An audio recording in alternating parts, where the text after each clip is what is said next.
we alone?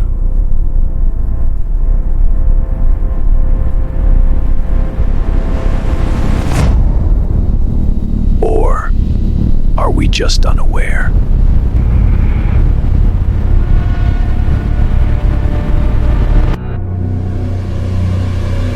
Hello everyone, this is Vextherion Archives. We are starting.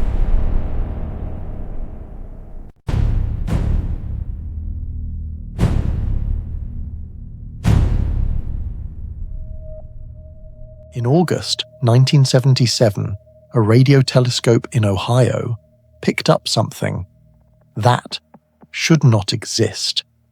A narrowband signal, precise, structured. It was coming from the exact frequency of hydrogen, the most universal marker in the entire cosmos. The signal lasted exactly 72 seconds. Then it vanished. It never returned. Not once, and 50 years. The question was never just, who sent it? The deeper, darker question is, why did it choose us? Welcome to Archive 01. This is Vextherion Archives. On the night of August 15th, 1977, at exactly 11:16 p.m., the Big Ear radio telescope was quietly listening to the stars. It had no idea. It was about to hear history. The telescope was part of an early SETI project, the search for extraterrestrial intelligence. It scanned the sky automatically, printing out data every few minutes on long sheets of paper. Most of the time, nothing but random cosmic noise. But on that August night, something different happened. When astronomer Jerry Ehman came in the next day, he saw a sequence that made him stop breathing. The printout read 6EQUJ5.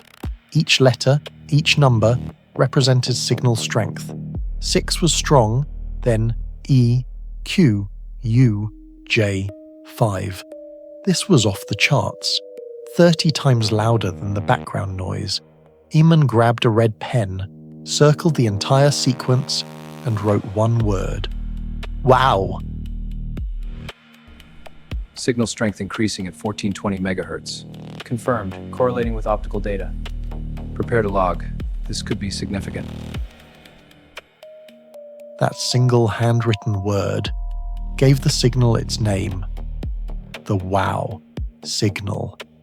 It came from the direction of Sagittarius, right near the galactic plane, perfectly tuned to 1420.405 megahertz, the exact frequency of neutral hydrogen, the most abundant element in the universe.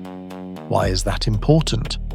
Because any intelligent civilization trying to contact others would use this frequency. It's the cosmic hello. The signal was narrowband, extremely focused. Natural phenomena almost never produce something this clean. It rose in strength, peaked for 72 seconds, then faded away, exactly as the Earth's rotation carried the telescope past the source, and then silence. For the next 50 years, astronomers pointed every radio telescope they had at that same patch of sky. Nothing. They searched again and again, with bigger antennas, better technology, still nothing. So what could it have been? Over the decades, dozens of explanations were proposed.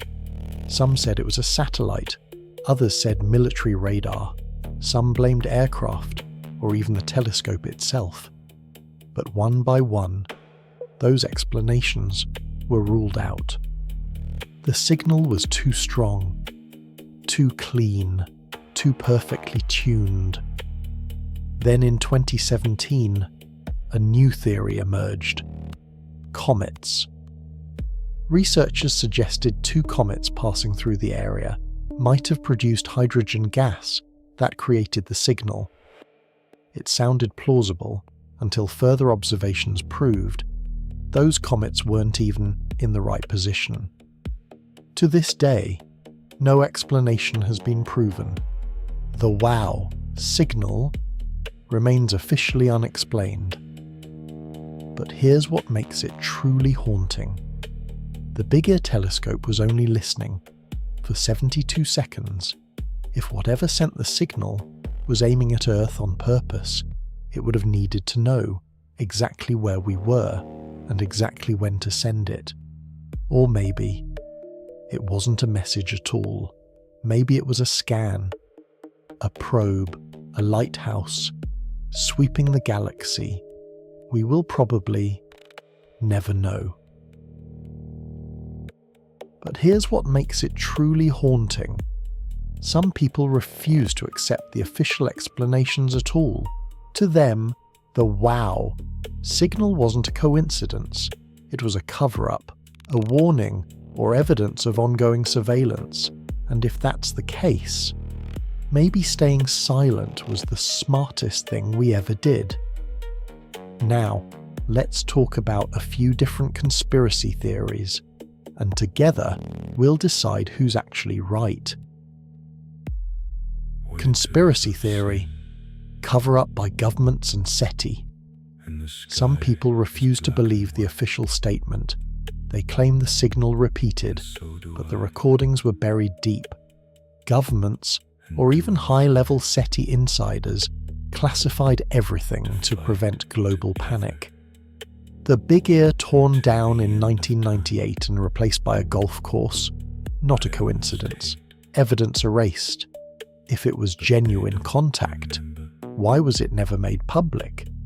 Because someone decided humanity isn't ready, and maybe we never will be. Conspiracy theory 2.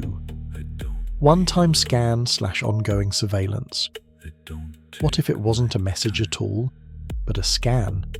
A probe sweeping the galaxy, brushing past Earth for exactly 72 seconds.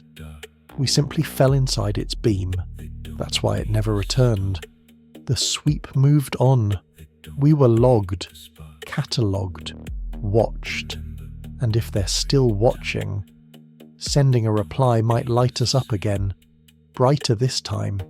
This time they won't miss us. Conspiracy theory 3.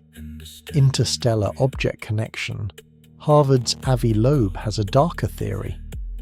What if the WOW signal came from something passing through our solar system? An interstellar object, Oumuamua's silent cousin, or even the recently detected 3I/Atlas. The coordinates align too perfectly to be chance. A beacon, a power pulse, a ship announcing its presence. It passed once, it won't pass again. But if more are already on the way, we might already be too late. Conspiracy theory 4. We know you're here. Message and fear of reply. Imagine the signal was brutally simple. We see you. A quiet confirmation from the void. Why only once? Because it was a test. We passed by staying silent, or we failed. Some whisper we already sent a reply, in secret.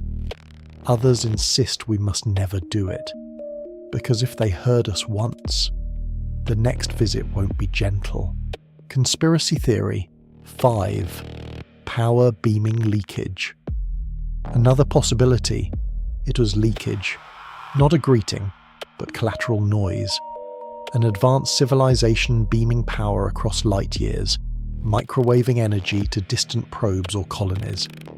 We caught the edge of their beam as it swept past. Narrow, intense, one time only, perfect fit.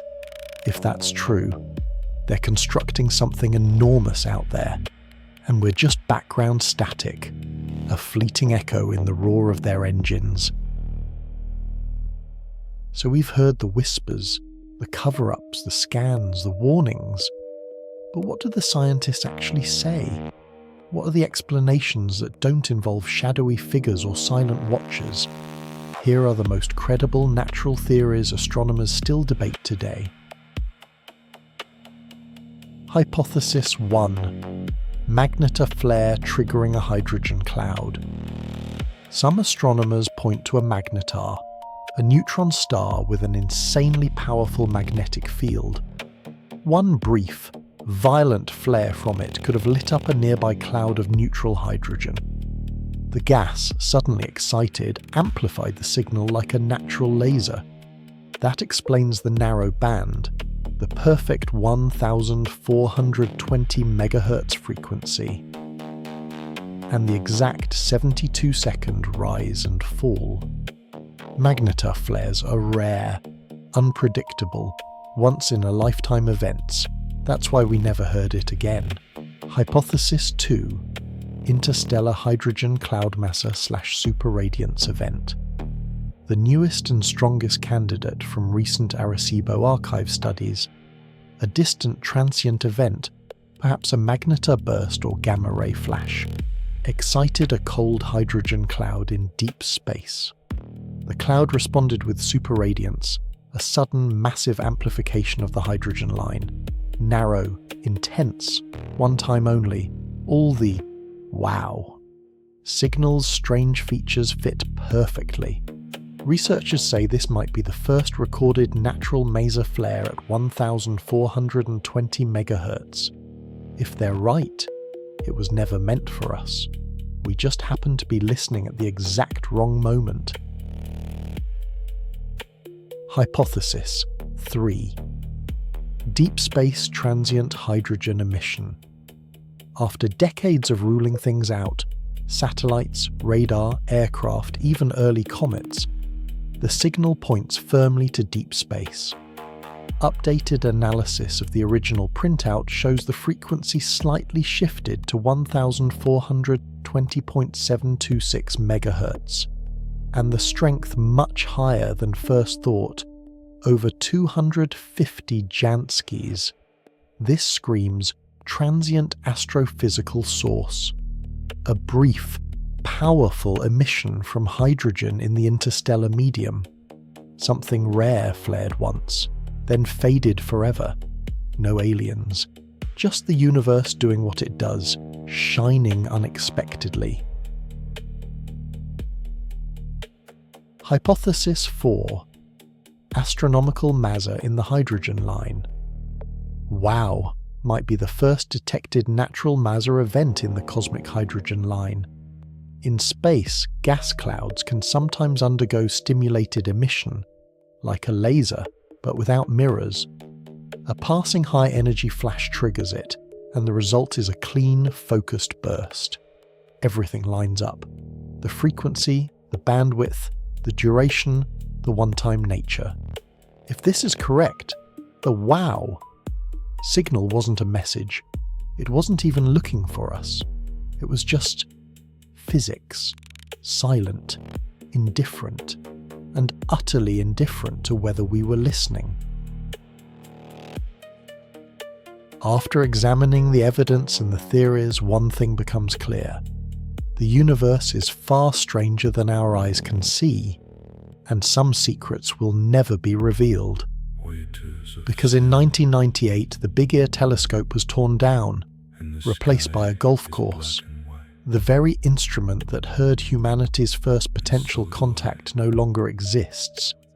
Today, the SETI Institute and other projects continue the search with far more advanced technology. Yet the WOW signal still stands alone, the strongest candidate we have ever received.